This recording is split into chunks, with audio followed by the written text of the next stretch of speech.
Films present. Recording by Seti Films.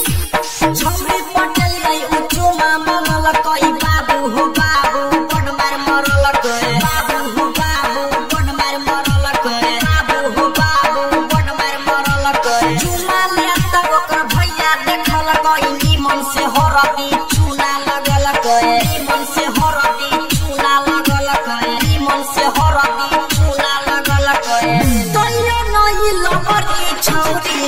हमारा बचल गए छौरी के बड़का भैया लाठी से पिटल गए हो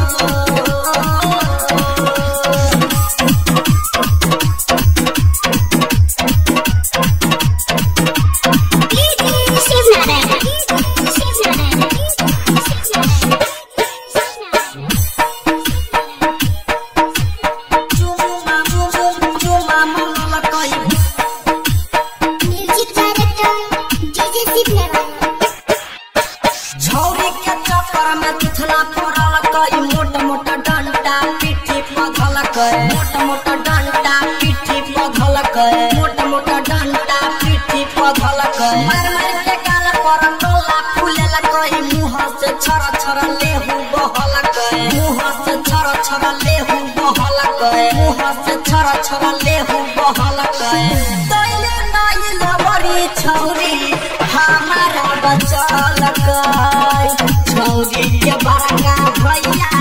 लाठी से पिटल गए हो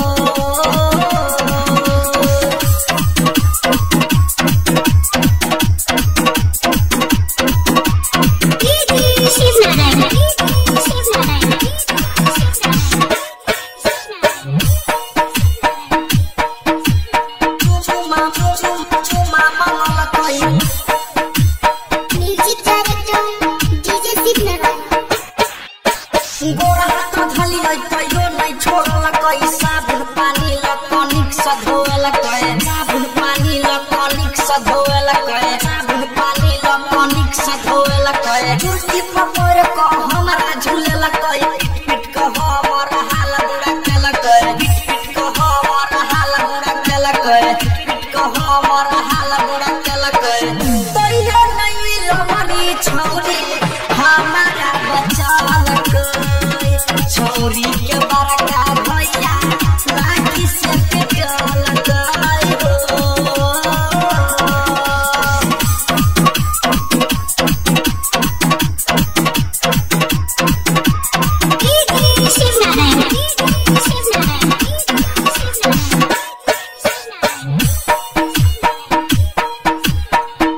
चुमा मंगल कोई Music director DJ Sidnaran.